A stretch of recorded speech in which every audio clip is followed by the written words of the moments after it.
वालेकुम। शहजादा मोइन हाजिर है और मुस्कुराती सुबह के साथ। जहाँ पर पहला सेगमेंट आपने देखा कि जिशान अजहर ने किया, तो दूसरे सेगमेंट में स्पोर्ट्स के लिए छोटा सा एक सेगमेंट लेकर आते हैं। तो आज पाकिस्तान सुपर लीग की अगर हम बात करें तो पेशावर ज़ल्मी और कोयटा ग्लैडिएटर्स के दरमियान मैच खेला जाना है। लेकिन दूसरी तरफ आज हम ऐसे इश्यूज़ पे बात करेंगे आज अपने थोड़े से छोटे से सेगमेंट के अंदर, जहाँ पर कल बहुत बड़ी अचीवमेंट हुई है और कौमी खेल हॉकी के लिए आज इसी हवाले से हमने अपने पास मेहमान भी बुलाए हुए हैं इसी हवाले से। और समीर हुसैन हमारे साथ यहाँ तशरीफ़ रखते हैं। समीर, आपका थैंक्स। और समीर के बारे में बता दूँ कि समीर इस वक्त असिस्टेंट कोच नामजद हुए हैं 21 जूनियर टीम के, वो हमारे साथ तशरीफ़ रखते हैं। और साथ साथ समीर के लिए अचीवमेंट एक ये भी रही है माजी में कि समीर ने जब अपने कैरियर का आगाज़ किया तो वो इस वक्त सबसे कम उम्र तरीन कौमी प्लेयर बने हॉकी के। तो समीर, थैंक्स आपका। उसके साथ साथ मोहम्मद अली साहब हमारे साथ यहाँ पर मौजूद हैं और यूथ ओलंपिक के जो जूनियर कोच के फ़राइज़ अंजाम देते रहे हैं। पाकिस्तान ने जब 13 साल के बाद अटलांटा हॉकी टूर्नामेंट में शिरकत के बाद टाइटल हासिल किया तो वहाँ पर फ़राइज़ अंजाम दे रहे थे असिस्टेंट कोच की हैसियत से मोहम्मद अली साहब। तो समीर की तरफ चलते हैं। समीर, कल सबसे पहले तो बहुत बहुत मुबारक हो आपको कि इस वक्त एक बड़े ओहदे के लिए नामजद हुआ। और कौमी खेल हॉकी के लिए मैं समझता पाकिस्तान हॉकी फेडरेशन ने एक बड़ा फैसला किया और जहां पर हम देखते हैं अंडर 18, 21 और कौमी टीम के लिए एक अच्छी मैनेजमेंट, एक अच्छे असिस्टेंट कोच, कोचिंग के फ़राइज़ करने वाले ऐसे प्लेयर्स का इंतखाब किया जो पाकिस्तान के अंदर मैं समझता हूं कि कौमी खेल हॉकी की बेहतरी के लिए काम करते दिखाई दे रहे हैं। वानी साहब को मैं भी मुबारकबाद देता हूं कि उन्होंने इन लोगों का चुनाव किया जो कौमी खेल हॉकी की बेहतरी के लिए अपना रोल अदा कर रहे हैं। समीर, सबसे पहले तो आपको मुबारक। और साथ साथ क्योंकि इस वक्त हम हमारे साथ मुस्कुराती सुबह और छोटे से सेगमेंट स्पोर्ट्स में आप मौजूद हैं, क्या कहेंगे? क्योंकि एक तवील अरसे के बाद आपको एक दफ़ा फिर मौका मिला है कि नौजवान खिलाड़ियों को मौका दें। ख़ुद भी आप यंग हैं, तो कैसा देखते हैं अपने इस कैरियर के हवाले से और कितना मुंतकिल करना चाहेंगे आप इन बच्चों को? शुक्रिया मोइन, आपका बहुत बहुत। देखें, ये पहली बार तो असाइनमेंट नहीं है मेरे साथ। इससे पहले मैं पाकिस्तान सीनियर टीम के साथ असाइनमेंट कर चुका हूँ 2014 में, 2022 में। 2014 की अगर मैं उस वक्त भी हमें इसी तरीके से टीम मिली थी कि पाकिस्तान सीनियर टीम जो थी अनफॉर्चुनेटली कोई इंटरनेशनल टूर नहीं कर सकी थी। तो उस वक्त हमने चार्ज लिया था और उस वक्त हमने एशियन गेम्स में सिल्वर मेडल लिया और चैम्पियंस ट्रॉफ़ी में जो भुवनेश्वर इंडिया में हुआ था 2014 में, उसमें हमने 18 साल बाद क्वालिफाई किया था फाइनल के लिए। और लास्ट टाइम अगर इंडिया को देखा जाए तो इंडिया को हमने वहीं पर हराया था। तो उसके बाद अभी तक पाकिस्तान टीम इंडिया को नहीं हरा सकी है। उसके बाद 4 नेशन था जो ऑस्ट्रेलिया में हुआ था। ऑस्ट्रेलिया, न्यूजीलैंड, कोरिया और पाकिस्तान की टीम थी। उसमें हमने भी फाइनल के लिए क्वालिफाई किया था और अगेंस्ट ऑस्ट्रेलिया हम लोग लूज़ किया था। तो अनफॉर्चुनेटली उसके बाद फिर वर्ल्ड कप की मैनेजमेंट चेंज हुई, फिर चले गए, वर्ल्ड कप के लिए क्वालिफाई नहीं किया। उसके बाद फिर मेरा 2022 में मुझे एक मैन के साथ एक रोल मिला जिसमें manager and as a coach मैं पाकिस्तान टीम के साथ मुंसलिक हुआ। और उसमें भी हमारी रैंकिंग जो उस दौर के हिसाब से देखा जाए तो 18वीं रैंकिंग पे थी और हमने वहाँ से आने के बाद 15वें और 14वें पे हमने रैंकिंग की। उसमें साउथ अफ्रीका, आयरलैंड और मुख्तलिफ टीम्स थी, तो उनके साथ हमारा एक अच्छा वो रहा था। इसके अलावा पास्ट में आपको पता है थाईलैंड की कोचिंग कर चुका हूँ। उसमें एशिया जो सबसे मोस्ट इवेंट होते हैं थाईलैंड के लिए, आज से वहाँ पे मैन एंड वीमेन दोनों को मैंने किया और उसमें हमने सी कप में सिल्वर मेडलिस्ट हुए। Asian games first time in history qualify करवाया मैंने थाईलैंड को, उसमें सिल्वर मेडल हुए।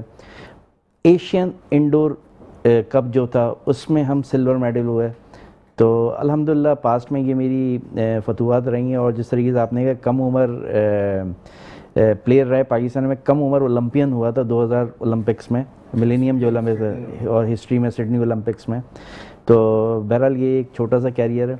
अच्छा, क्योंकि कम उम्र ओलंपियन हुए थे आप, क्या इस वक्त जो जूनियर सतह पे हमारे पास जो बच्चे मौजूद हैं उनके अंदर इतना टैलेंट देख रहे हैं कि समीर हुसैन जैसा प्लेयर भी कोई एक निकल कर आ जाए? क्योंकि पाकिस्तान हॉकी फेडरेशन ने एक बड़ा अच्छा इक़दाम अभी मैंने देखा किया है, बल्कि मैंने उस पर पैकेज भी बनाया कि वो अंडर 18 सतह से लेकर तकरीबन 21 या 25 तक ऐसी कोशिश कर रहा है कि जहां से हम ग्रास रूट लेवल से अच्छे बच्चे निकाल सकें। सिर्फ कराची नहीं, पूरे पाकिस्तान से ओवरऑल वो सिलेक्शन कर रहे हैं और ओपन ट्रायल्स के ज़रिए वो बच्चों को निकालने की कोशिश कर रहे हैं। देखिए मोइन, इस वक्त ओवरऑल देखे जाए तो एक अच्छी और पॉजिटिव मैनेजमेंट आई है मोइन साहब ने, और उसमें क्रेडिट गोज़ टू इस्ला भाई, हसन भाई, समी भाई, जिन्होंने एक एरा देखा हुआ है कामयाबी का, और उन्होंने ये सबसे अच्छा फैसला किया है कि जगह जगह पर ट्रायल रखे हुए हैं।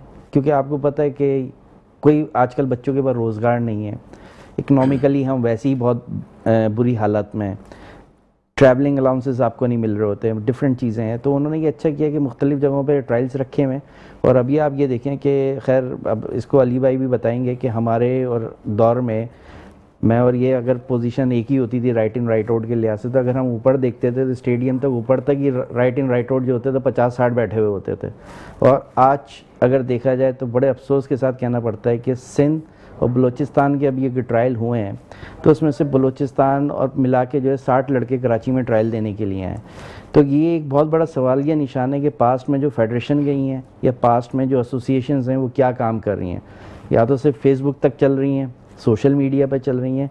असल चीज़ ये है कि ग्रास रूट लेवल पे आप प्लेयर्स को किस तरीके से इंट्रोड्यूस करा रहे हैं, उनकी ट्रेनिंग प्लान्स क्या हैं, और इंटरनेशनल सर्किट में आप किस तरीके से पार्टिसिपेट कर रहे हैं। चलें समीर, आपसे तो कंटिन्यू रहेंगे। अली साहब हमारे पास बैठे हुए हैं, और अली साहब जब से आप लोगों ने ऐसा लगता था हाथ थामा कौमी खिलाड़ियों का, तो उसके बाद फतूहात के सिलसिले को कुछ बेहतर अंदाज में हमने देखा कि आती हुई दिखाई दी।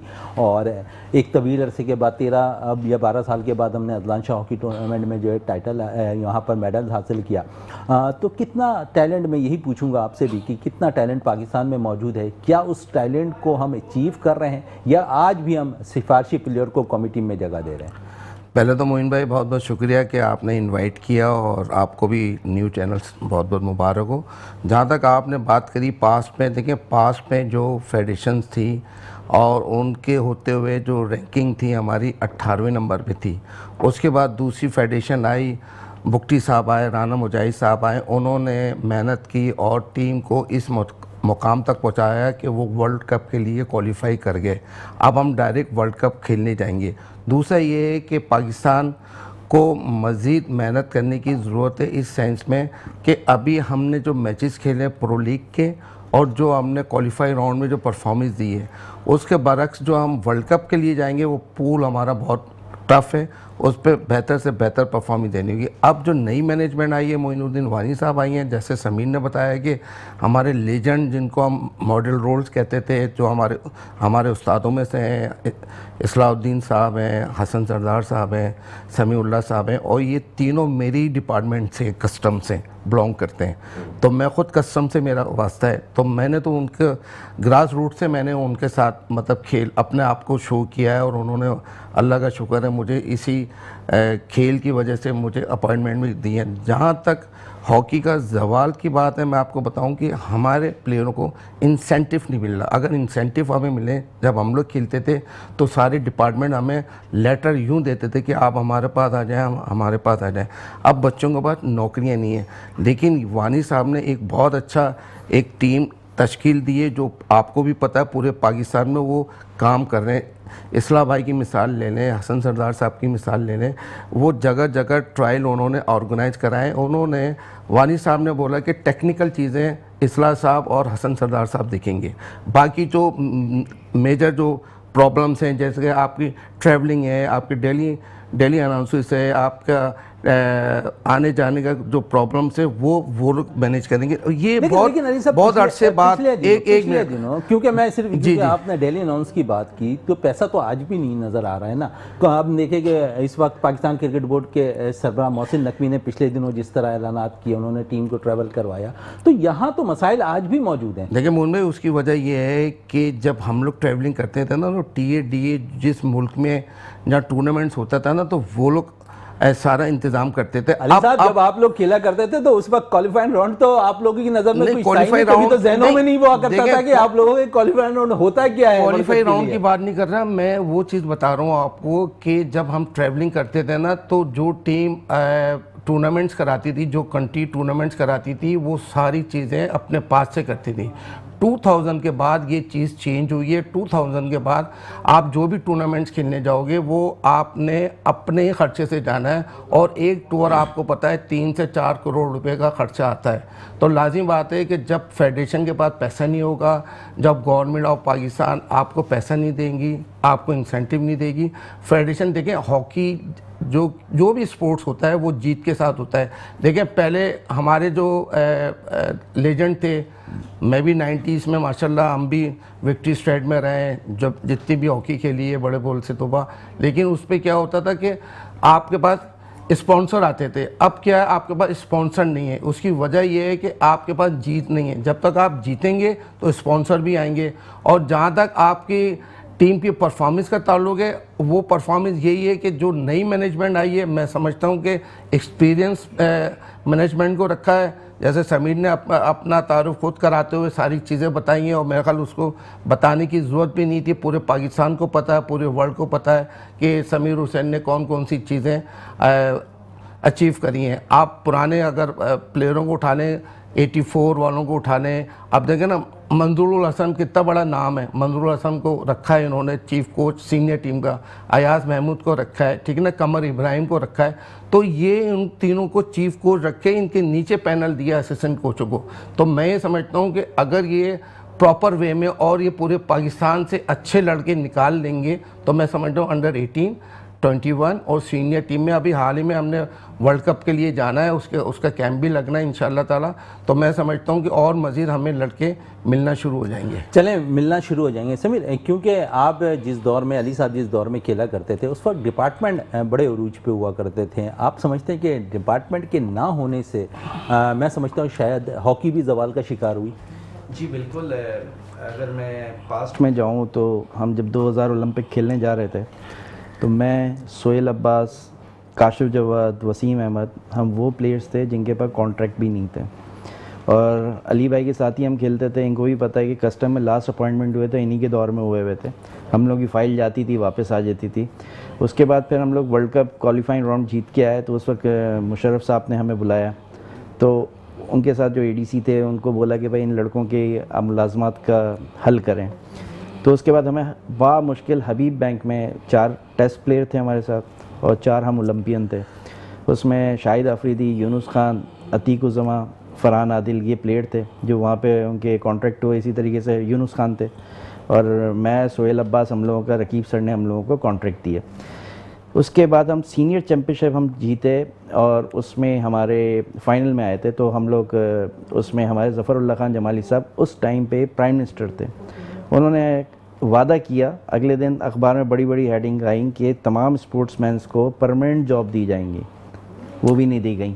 तो ये वजह अलमिया है। देखें फिर उसके बाद पास्ट में आपको पता है कि हमारे एक प्राइम मिनिस्टर जिनका स्पोर्ट्स से ताल्लुक़ था, उन्होंने सोने पर सुहागा कर दिया कि उन्होंने ये किया कि तमाम डिपार्टमेंट्स बंद कर दिए। देखिए हर प्लेयर के साथ उसका पेट लगा हुआ है, उसके घर को सपोर्ट करनी है। अगर हम बाहर भी कोचिंग की है, हमने बाहर भी हमने लीग्स खेली हैं, वहाँ पे जब हम प्लेयर से बात करते हैं तो उनके पास एजुकेशन अलाउंस उनको अलग मिलता है, फैमिली अलाउंसेस अलग मिलते हैं। अब हम उसको किस तरीके से जस्टिफाई करेंगे? पाकिस्तान में आप क्या दे रहे हैं? आपके पास ना एजुकेशन अलाउंस है।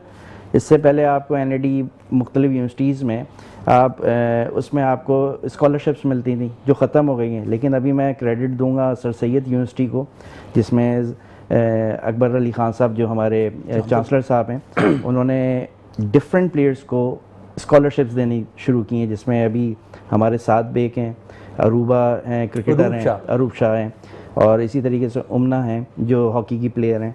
तो उनको स्कॉलरशिप्स दी हैं। तो ये एक अच्छा वो है, क्योंकि देखें प्लेयर्स को अगर इस तरह की सपोर्ट नहीं होगी तो मैं नहीं समझता कि जो अच्छा टैलेंट है वो आपका और ऊपर आएगा। फिर वही होगा कि आपके पास क्वालिटी ऑफ प्लेयर्स जो हैं पूल वो कम रह जाता है। उसकी वजह से फ्यूचर में ये होता है कि यही या तो होता है जो अभी क्रिकेट में भी आपका देखेंगे, क्रिकेट में भी वही हाल हो गया कि आपके पास स्टार्स कम आना शुरू हो गए। और मोस्टली मैंने हॉकी को जब भी देखा है या पास्ट में भी देखें, माशाल्लाह से पढ़े लिखे जो लोग होते हैं वो जब आते हैं तो ज़ाहिर बात है उनका डिफरेंट वो होता है। ये नहीं कह रहा कि मैं वहाँ, जैसे अब लाहौर या कराची की हॉकी जब होती थी वहाँ से ज़्यादा प्लेयर आते थे तो फ्लरिश होती थी। आप पास्ट में जितने गोलकीपर्स देखें, मैं एक मिसाल देना चाह रहा हूँ आपको कि अगर आप गोलकीपर देंगे, मोस्टली गोलकीपर कराची के होते थे, फॉरवर्ड्स कराची के होते थे, डिफेंस जो होता था पंजाब का या वहाँ का होता था। अब कराची के गोलकीपरों में आप नाम लें जो कराची टॉप, के प्लेयर्स भी तो अब कम आ रहे हैं। तो उसकी वजूहत है ना। अब आपको इसको पता है कि ये मैंने पूरा बता दिया कि कराची का प्लेयर में एक, मैं अगर मिसाल देता हूँ आपको, एक घर में एक फ्रेश MBA बच्चा है, उसको तनख्वाह मिल रही है लाख रुपए, 1.5 लाख रुपए, वो करके कर रहा है, और हॉकी में उसको 2000 रुपये भी पर डे के हिसाब से नहीं मिल रहा है। आपको पता है डेली अलाउंस कितनी है, कितने मिलते हैं पर डे के हिसाब से बच्चों को? 1000 रुपये, 1500 रुपये, वो भी नहीं मिल रहे होते। वो भी नहीं मिल रहे होते, तो बच्चा क्या खेलेगा? तो ये ज़ाहिर बात चलें, है। वो क्या खेलेगा वो तो सिलसिला रहेगा। अली साहब है एडॉक कमेटी बनी हुई और उसने बहुत से अच्छे फैसले भी किए, और अब हम देख रहे हैं कि जिस तरह अब यहाँ पर नई मैनेजमेंट आई है उसके हवाले से क्या कहेंगे? क्योंकि इस वक्त अगर हम देखें ख्वाजा इज़हारुल हसन साहब है जो सिंध के सदर हैं हॉकी के, कराची के, और सिंध के एहसन जुतोई साहब हैं, तो उन्होंने मुबारकबाद भी दी है। और आप समझते हैं कि इन लोगों ने रोल बड़ा अच्छा अदा किया, और ख़ासकर समीर भी यहाँ पर बैठे हैं, इन्हें भी 21 जूनियर के कोचिंग के फ़राइज़ दिए गए हैं असिस्टेंट कोच की हैसियत से। तो इन जो मैनेजमेंट आई है नहीं, उनके हवाले से क्या कहना चाहेंगे? देखिए मोइन, बात ये है कि मैनेजमेंट तो अनाउंस कर दी है, अब मैनेजमेंट का काम है कि परफॉर्मेंस लेना और परफॉर्मेंस देना। तो अभी हाल में अभी ये टूर्नामेंट्स वगैरह है, एशिया कप्स है, अंडर 18 भी है, 21 भी है, तो ये अब जो कोचेस लगाए, एक्सपीरियंस कोचेस हैं, इन्होंने काफ़ी अर्सा काम भी किया है। और मैं समझता हूँ कि अगर लड़के सही ध्यानदारी से अगर सेलेक्ट किए जाएं, कोई सिफारशी ना हो, किसी का भांजा भतीजा मामू का बेटा ना हो, और वो अपने सिलेक्शन कमेटी में जो ख़ास तौर पे समीउल्लाह साहब चीफ सेलेक्टर हैं, काशिफ जवाद है, मोहम्मद खालिद है, आतिफ बशीर है, ये लोग अच्छा सिलेक्शन करेंगे, और वो सिलेक्शन करके पाकिस्तान जो मैनेजमेंट टीम की है उनको अगर देंगे तो वो स्टाफ अच्छा निकाल के, इनका काम है टीम की परफॉर्मेंस देना, उनका काम है प्लेयरों को इनके हवाले करना। अब डिपेंड करता है कि आगे जो टीम की परफॉर्मेंस है अब आने वाला वक्त बताएगा। अली साहब, कराची में काफ़ी लड़ाइयाँ होती रही हैं दो ग्रुपों के दरमियान, और मैं ये ज़रूर पूछना चाहूँ, तो वो लड़ाई का जिम्मेदार मैं हूँ। एडॉक कमेटी जो बनाई गई है उसमें अब उन्होंने एक मैनेजमेंट जो बनाई है वो दोनों तरफ से रखकर बनाई है। आप समझते हैं उन्होंने एक अच्छा फैसला किया, तमाम ही ऐसे इंतखाब किए प्लेयर्स के, ऐसी बात नहीं है, जो माजी में रोल अदा करते रहे कौमी खेल हॉकी। देखिए मुझ में ऐसी बात नहीं है, बात यह है कि ऑल ओवर पूरे पाकिस्तान से अगर आप सिलेक्शन कमेटी उठाएं या मैनेजमेंट उठाएं पाकिस्तान टीम्स की, सीनियर, अंडर 21 और अंडर 18, सबको मिक्सअप करके बुलाया जो उनको बेस्ट नज़र आया।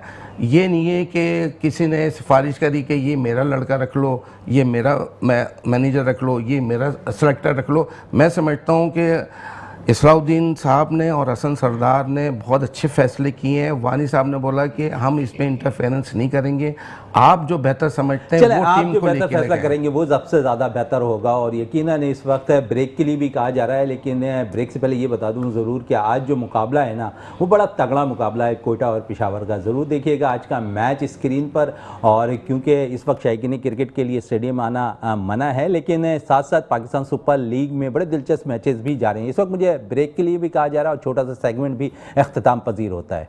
और जी वेलकम बैक, एक बार फिर आपको खुशामदीद कहेंगे। और अब जो सिलसिला शुरू हो जाता है वो है जी बैंक अल फलाह का, जो कि आप हर बुध को प्रोग्राम देखते हैं।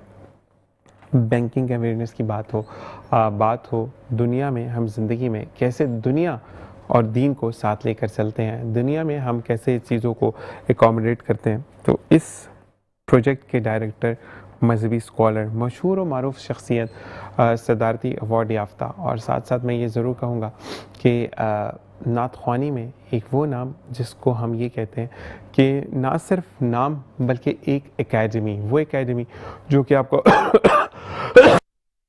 आपको बताते हैं कि नात का सही जुज़ होता क्या है, हमदे बारी ताला को पढ़ा कैसे जाता है, किस अंदाज़ में आप अल्लाह तबारक व तआला की बड़ाई या आक़ाए दो जहां सल्लल्लाहु अलैहि वसल्लम की मोहब्बत बयान करते हैं। जब इन तमाम बातों का, तमाम चीज़ों का, तमाम गुफ्तगू का महफर अगर हम निकालते हैं, यानी हम बात करते हैं बैंकिंग अवेयरनेस प्रोग्राम की, हम बात करते हैं नात ख़्वानी की, तो सिर्फ़ और सिर्फ एक ही नाम सामने आता है, शुजात रईस कदीरी साहब। उस्ताद मोहतरम अस्सलाम वालेकुम व रहमतुल्लाह वबरकातुहू। कैसे मिजाज हैं? जी अल्हम्दुलिल्लाह। अल्लाह ताला आपको कामयाब व कामरान रखे। इसी के साथ साथ हम बात करते हैं कि हमें अगर ज़िंदगी में बैंकिंग क्या है, क्या सूरत हाल चल रही है मुल्क के हालात की, इकॉनमी कैसे चल रही है। जैसे कि मैंने आपको कहा कि बैंक अल-फलाह के ताउन से ये प्रोग्राम आप मुलाहिज़ा और समाअत फरमाते हैं, तो सौलत जाफ़र भाई वो कि जो हमारे उन सवालात के जवाब देते हैं जो कि हमारे जहन में ट्रिगर कर रहे होते हैं। अस्सलाम वालेकुम रहमतुल्लाह। वालेकुम अस्सलाम। कैसे मिजाज हैं? अल्हम्दुलिल्लाह, आप खैरियत से हैं? अल्लाह का बहुत करम है, अल्लाह का बहुत एहसान है। और साथ साथ बीच में तबीयत बिगड़ गई और 5 दिन पहले अगर आप देखते तो बात भी नहीं हो रही थी, फिर वो क्योंकि ब्लड 8.1 पर आ गया और फिर उसको चीज़ों को देखा इन्होंने तमाम चीज़ों को ब्लड का अरेंजमेंट वगैरह करवाया, तो फिर अब दोबारा से मैं आप लोगों के सामने मौजूद हूँ, जिसमें भी तबीयत थोड़ी सी अगर प्रॉब्लम तो स्टार्टिंग में सॉरी कहूँगा कि थोड़ा सा आज बोलने में मसला आ रहा है बार बार, तो अल्लाह तबारक व तआला हम सब का साथ ऐसे ही कायम व दायम रखे। हमारी दुआएं आपके साथ हैं, इंशाल्लाह आपकी तबीयत बेहतर होती चली जाएगी इंशाल्लाह। जी बिस्मिल्लाह से हम क्योंकि आगाज़ करते हैं और कलाम ना हो तो फिर मज़ा नहीं आता, तो बिस्मिल्लाहिर्रहमानिर्रहीम। आला हज़रत अहमद रज़ा खान साहब बरेलवी का कलाम है। बिल्कुल। लो याते नज़ीरो कफ़ी नज़र लम याते नज़ीरो कफ़ी नज़र मिसले तो ना शुद्ध पैदा जाना, मिसले तो ना शुद्ध पैदा जाना, जगरात को राज तोरे सरसो है तुझको शहेदो सरा जाना। अल बहरो अला वल मौजो तगा, मन बेकस तूफान होश रुबा, मन बेकसो तूफान होश रुबा, मझदार में हूँ बिगड़ी है हवा, मोरी नैया पार लगा जाना, मोरी नैया पार लगा जाना। अना अनफियत शो व सखा का आतम,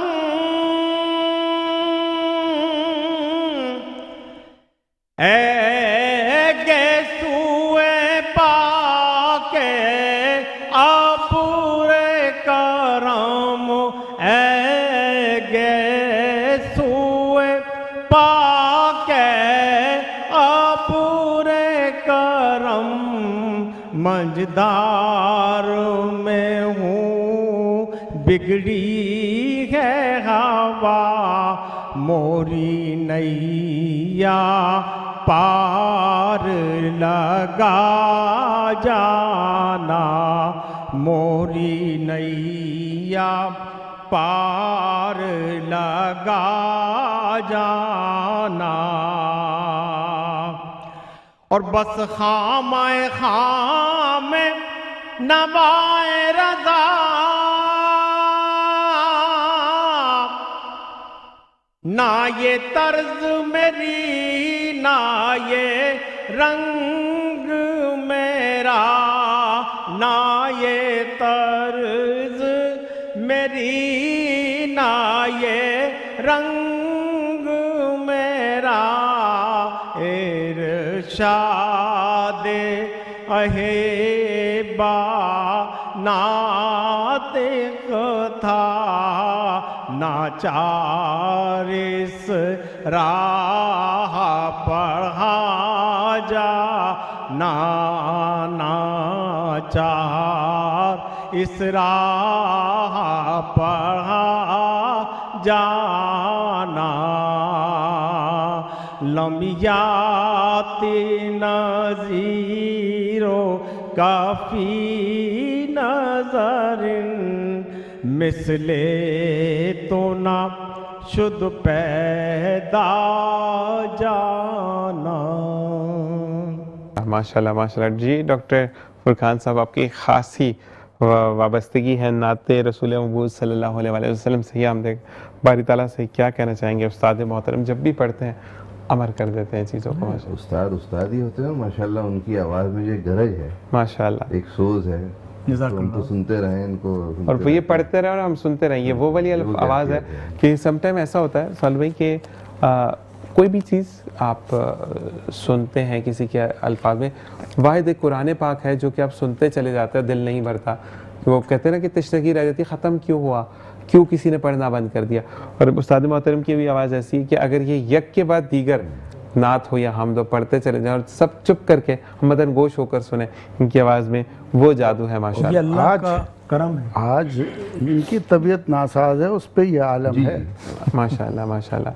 अच्छा जी, इसी के साथ साथ हम सवालात का सिलसिला शुरू करेंगे, क्योंकि हमारे देखने वाले जो हैं वो बड़े बेताब रहते हैं इस चीज़ों पे, और हमें क्योंकि प्राइस ऑयल की जो कंट्रोल नहीं हो रही है उस बारे में असल में अक्सर मैं कुछ ऐसी बातें करता हूँ तो डॉक्टर फुरकान आंसर नहीं करते, लेकिन इनकी हंसी जो है वो ये बता देती है कि क्यों इतना बेवकूफ़ बनाया जा रहा है आवाम को।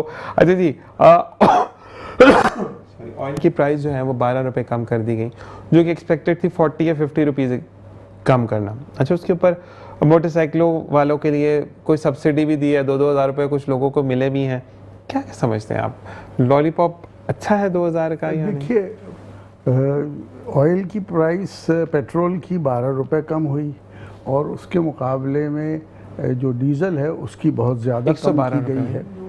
तो अच्छा, एक और चीज़ जो सब्सिडी जो दी गई है 2000 रुपये मोटरसाइकिलिस्ट को, उसके अलावा ट्रांसपोर्टर्स को भी कुछ 70,000 वगैरह कुछ ऐसे सिलसिले किए गए हैं। अब आप देखिए, बैंकल फला को बड़ा एक अपॉर्चुनिटी मिली है। सिर्फ सिंध में 67 लाख 6.7 मिलियन बाइसिकल्स हैं। उनको महीने का जो मिलता है वो मिलता है 13.4 बिलियन, 13 अरब 40 करोड़ रुपया सब्सिडी के तौर पे सिर्फ मोटरसाइकिलिस्ट को मिल रहा है, बाकी छोड़ दीजिए। अच्छा, उसमें शर्त एक ये भी है कि अकाउंट हो उनका। तो as a bank with 1100 branches जो हैं बैंकल फला की, मेरे ख्याल में न सिर्फ बैंकल फला बल्कि हर बैंक को ये अपॉर्चुनिटी अवेल करनी चाहिए कि ये अकाउंट ऐसे लोगों के खोल दें। इसलिए कि देखिए, इन द लॉन्ग रन होता ये है कि ये 2-2 हज़ार रुपये करके जो मिलते हैं ना, तो उसके बाद 400-500 रुपये ऐसे रह जाते हैं जिनको वो छोड़े ही रहते हैं। ये हार्ड कोर डिपॉजिट होता है किसी भी बैंक के लिए। हार्ड कोर डिपॉजिट जो कि कभी निकाला ही नहीं जाता है, वो बड़ा ज़रूरी होता है। तो ये एक अपॉर्चुनिटी आई है, और इसको हर बैंक को, स्पेशली हमारे स्पॉन्सर्स जो हैं बैंकल, उनको डेफिनेटली अपनी 1100 ब्रांचेस के ज़रिए न सिर्फ सिंध में बल्कि पूरे पाकिस्तान में ये है, तो ये अवेल करना चाहिए। ये मेरा इस पे ओपिनियन है। ठीक है। अच्छा, एक और क्वेश्चन कि दूसरा दौर, कल या परसों हमने डॉक्टर फुरकान सुना कि दूसरा दौर भी जो है वो पाकिस्तान के अंदर होने जा रहा है, कि साथ साथ जो भी हम कहते हैं कि हमारा जो अमेरिका और ईरान का दौर है, और अमेरिका ने भी डॉक्टर डोनाल्ड ट्रंप साहब ने भी ये इंदिया दिया है कि मैं पाकिस्तान को स्टेबल समझता हूँ, पाकिस्तान को सेफेस्ट समझता हूँ मुज़ाकरात के लिए। तो मुझे ये बताएगा कि जो दूसरा दौर शुरू हो रहा है इसका पाकिस्तानी इकॉनमी पर क्या असरअंदाज होगा, और क्या जो कि एक एजेंडा उन्होंने कहा कि ब्रेक के बाद इसका आंसर लेते मैं आपको सवाल छोड़े जा रहा हूँ कि ईरान ने कहा कि अगर मेरी खुद मुख्तारियत या मेरी यूरेनियम या एटमी हथियारों पर दोबारा ये कहा कि हम एटमी हथियार या नहीं बनाएंगे चीज़ें, तो मैं फिर उस दौड़ का हिस्सा नहीं रहूँगा। इस बारे में क्या असरअंदाजों के ब्रेक के बाद देख रही है मुस्कुराती। Welcome back. और इसी के साथ सवाल भाई, अब आपसे आंसर कंटिन्यू करेंगे। पाकिस्तान की इकॉनमी तो अभी तक संभलने की कोशिश कर रही है। शुक्र ये है कि अभी बिल्कुल ही डूबी नहीं है। हमारी पिछली गवर्नमेंट जो थी, जो हरकतें कर गए हैं वो उसकी वजह से पाकिस्तान तो बैंकरप्सी के उस पर आ गया था। सही। तो इसको बड़ी मुश्किल से अभी सिर्फ गर्दन बाहर है, बाकी सब डूबा हुआ है अंदर। तो ये सिलसिला रहा है। अच्छा, जो ऑयल की प्राइसेस हैं, इंटरनेशनल प्राइसेस, वो अफेक्ट करती हैं हमारी इकॉनमी को, और उसी की वजह से आपने देखा कि कितनी महंगाई भी बढ़ी, और ये महंगाई अब कम नहीं होगी, और ये महंगाई कम नहीं होगी। पाकिस्तान में चीज़ बढ़ जाए तो अच्छा, IMF का भी कहना ये है कि ये महंगाई जो इस वक्त है वो लेवल ऊपर आएगा। स्टेट बैंक के गवर्नर साहब ने ये कहा है कि शायद इन्हें अपने इंटरेस्ट रेट्स बढ़ाने पड़ेंगे। तो इस वक्त ये है कि इन्फ्लेशन है हमारे मुल्क में। अच्छा, इस ट्रम्प साहब जो हैं वो, उनके बारे में ये हो रहा है कि 25th अमेंडमेंट के ज़रिए उनको फारिग भी किया जाए, वहाँ ये भी कोशिश हो रही है। इसलिए कि वो अनसाउंड माइंड के हैं। वो कभी कुछ फैसला करते हैं, कभी कुछ फैसला घर घर जो बचपन में खेलते थे ना, वो वाले फैसले हैं उनके। आज ये कर लें, आज ये कर लें, अभी ये कर लें, 15 मिनट बाद बात ही चेंज। ऑयल की प्राइसेस भी उनके मूड के साथ फ्लक्चुएट हो रही है। ऐसे ही है। अब उन्होंने वो अभी कहा है कि अब दोबारा वो होगा एक मुज़ाकरात का सिलसिला, तो प्राइसेस नीचे आएंगे हैं। फिर वो कोई दूसरी हरकत करेंगे तो प्राइसेस ऊपर चली जाएंगी। जब उन्होंने ब्लॉकेट का कहा तो प्राइसेस ऊपर चली गई। तो ये इनके तमाम जो फैसले हैं एब्रप्ट किस्म के, उसकी वजह से पाकिस्तान बड़ा मुतासर होता है। ऐसे ही है। और जहाँ ऑयल की प्राइसेस जो कि हमारे यहाँ बड़ा इम्पैक्ट डालती हैं इकॉनमी पे और हर चीज़ पे, तो वो भी वो करती हैं। मेरा ख्याल ये है कि हमें एक ईमानदार कौम की तरह बिहेव करना होगा। हमारे यहाँ आम जनरल पब्लिक 95% ईमानदार है, लेकिन कुछ 5% ऐसे हैं जो जड़ हैं इस हालत की जो हमारे यहाँ पाकिस्तान की है इकॉनमी वाइज। लोगों ने पैसे बनाए हैं left, right and centre, hood winking करते हैं, बेईमानियाँ करते हैं और नवाजते हैं। मैं अगर स्पेसिफिक पे आया तो फिर ये ना हो कि कहीं वो डाला मुझे पकड़ के ले जाए। लेकिन बताइए, अच्छा खासा एक वो कर दिया कि साहब आप अजरक वाली नंबर प्लेट डलवाएं।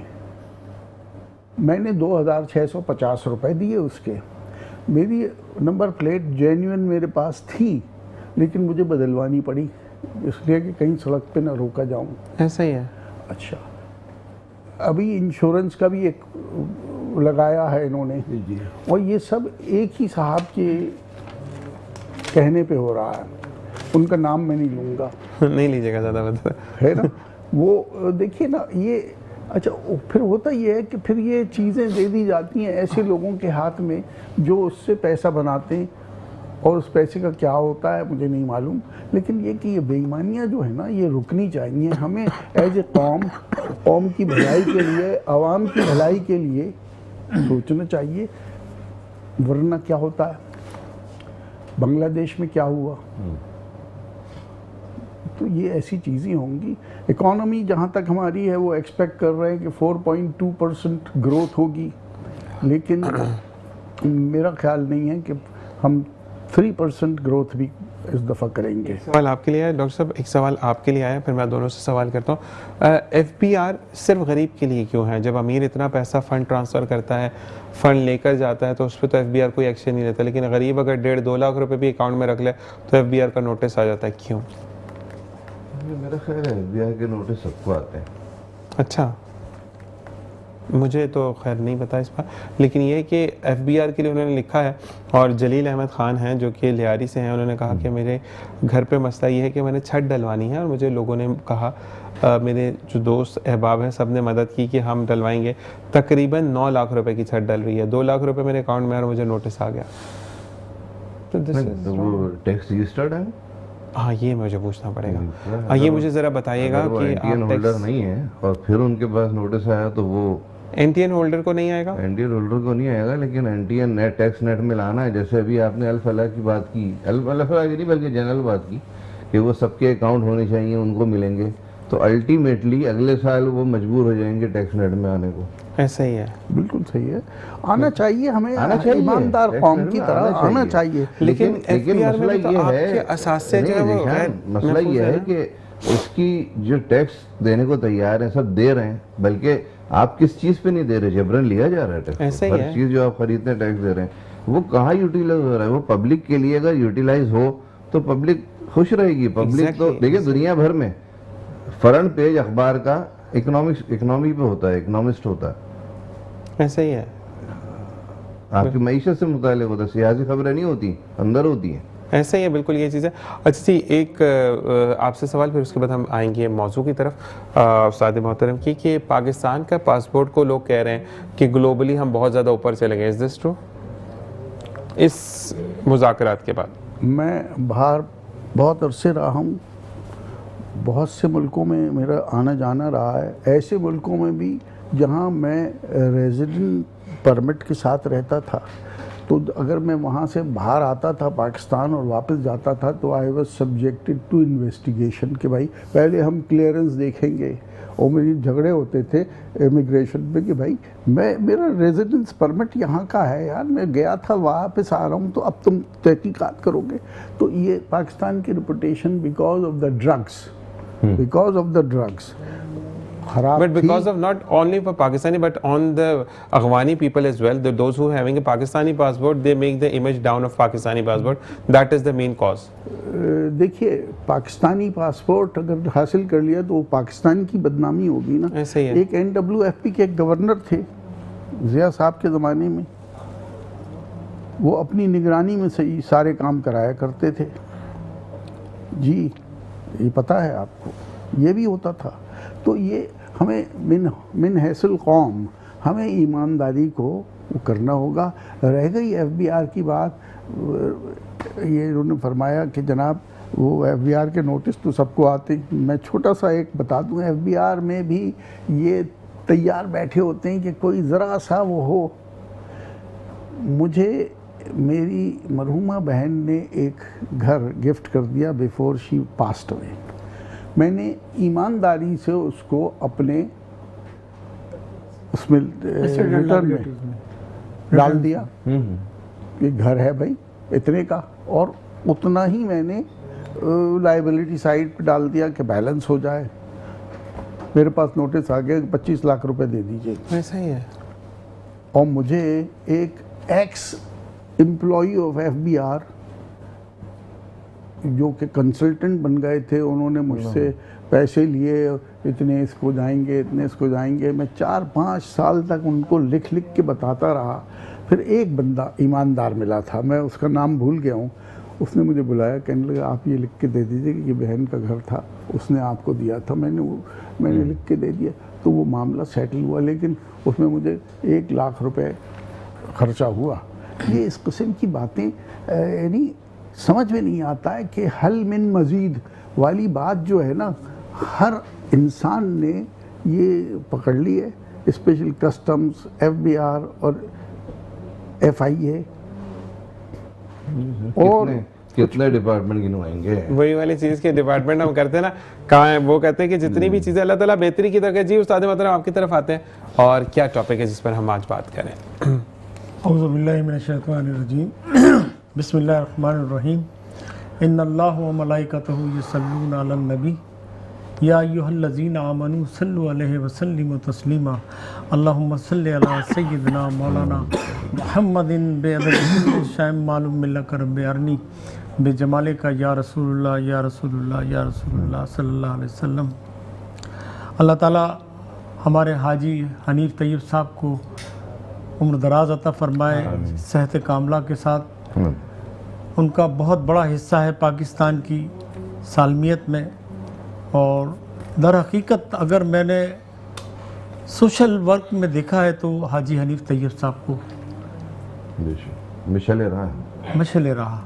और पर्सनली मेरा मुशाहिदा है, पर्सनली मेरी वर्किंग है उनके साथ। बहुत ही प्रैक्टिकल आदमी है, ईमानदार।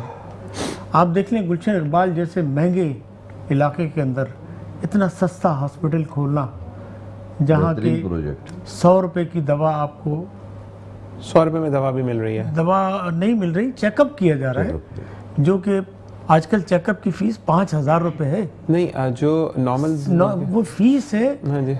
डॉक्टर आपको चेकअप करेगा, डायग्नोस करेगा, दवाई आप परचेज करके लाएंगे। अच्छा, नहीं मैंने ये ठीक सुना है है कि जो आपको जो उनका चीज़ बुखार है, मतलब अगर आपको ड्रिप लगेगी तो वो आपसे मंगाएंगे, वो आपको लगा कर देंगे, उसके चार्जेस लेंगे। सही। नॉमिनल चार्जेस होते हैं सही। 150-200, बस इससे ज़्यादा नहीं।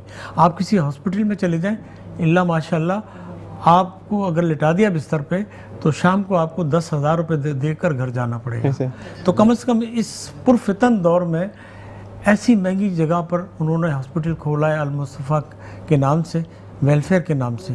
ठीक ठीक और हकीकत में वेलफेयर वही कर रहे हैं जो मैंने देखा है प्रैक्टिकली। ठीक ठीक। और देखिए अल्लाह ताला का फरमान है कि आप एक दूसरे के लिए हमदर्दी करें, आप दूसरे के लिए रास्ता इस्तवार करें, आपके लिए खुद ब खुद रास्ता इस्तवार हो जाएगा। ठीक है ना। अब मैं आपको बताऊं, हज़रत अली करमुल्लाह वजह जंग नहरवान में जा रहे थे तो एक नजूमी मिल गया, उसने कहा आप ना जाइए। कहा क्यों? कि मैं आप देख रहा हूँ कि आपको फतह नहीं होगी और आपको शिकस्त होगी और ये होगा और वो होगा। तो आप घोड़े से उतरे, कहा कि आप इल्म नजूम जानते हैं? कहा जी मैं इल्म नजूम जानता हूँ। तो आपने सवाल किया उनसे कि सामने जो घोड़ी खड़ी है इसके पेट के अंदर क्या है, मतलब वो प्रेग्नेंट है तो उसमें क्या है आप बताएं। वो सोचने लगा, सोच के खामोश हो गया। कहना अच्छा चले ठीक है, आप ज़मीनी बातों को नहीं जानते, मेरे घोड़े की जो पाँव है उसकी ज़मीन की उसमें क्या है नीचे, वो भी नहीं बता सका। तीसरा ये कि जब ऊँट किसी भी इशारे से अगर वो हिल मिलाता है तो वो क्या इशारा होता है, वो कौन सा सितारा होता है जो जुम्बिश करता है तो ऊँट हिल मिलाता है, तो वो नहीं बता सके। कहा आप दुनिया की ज़मीन के मसाइल हल नहीं कर सकते, आसमानों की बात करते हैं आप, और मुझे कह रहे हैं जंग नहरवान में आपको जो है शिकस्त होगी। तो अल्हम्दुलिल्लाह हज़रत अली करमुल्लाह वजह को फ़तह हुई और आपके 10 साथी भी ना ज़ख़म आसूदा हुए, ना मरे, ना शहीद हुए। जो दुश्मन के थे वो सब के सब मर गए, 9 अफराद उनमें बचे थे। मैं बिल्कुल। अच्छा, यहाँ पे मुझे आपका दोबारा एक चीज़ पूछनी है। 5 से 7 लोगों के मैसेजेस हैं कि आपका जो वो सदारती अवार्ड की जो तकरीब है, हाँ, वो दोबारा बता दें। 13 मई पर 13 मई पर चली गई। ऐसे क्योंकि एंड की तरफ है, मुझे वो लास्ट टाइम भी मैं आपके सवाल नहीं कर सका था। रात को नोटिफिकेशन आया। नहीं, लास्ट टाइम भी मैं सवाल नहीं कर सका था ना आपसे। हाँ, तो लोगों ने ये वाली बात भाई हमारी सदारती अवार्ड ठीक ठीक वो 13 मई पर चला गया। 13 मई। लेकिन मैं फिर भी एक बात यहाँ पर ऐड ऑन करूँगा क्योंकि हम एंड की तरफ है और उस्ताद मोहतरम को अवार्ड मिल चुका है। सिर्फ ये वाली बात है कि इनको अवार्ड तो मिल चुका है, लेकिन मसला कि मुल्क की हालात पर डिपेंड करता है कि अगर हमारे यहाँ पर कोई भी कॉन्फ्रेंसेज होती है, बिल्कुल जी हम ब्रेकिंग की तरफ जा रहे हैं, तो मकसद ये है कि हमें चीज़ों को देखना और यहाँ पर प्रोग्राम को वाइंड अप करेंगे। बहुत बहुत शुक्रिया आप तीनों का कि आपने ज्वाइन इन किया। एक न्यूज़ हेडलाइंस उनकी तरफ बढ़ेंगे। जब भी दुआ के लिए हाथ उठाएं, टाइम टीम और मेट्रो न्यूज़ को अपनी दुआ में याद रखें। सबको जितने भी मेरे गेस्ट हैं सबको दुआ में याद रखें। ज़िंदगी में खैर आपसे कल मुलाकात और अपने प्यारों का ख्याल रखें। बैंक अल फलाह का बहुत बहुत शुक्रिया कि ताउन का। अल्लाह नेगहबान।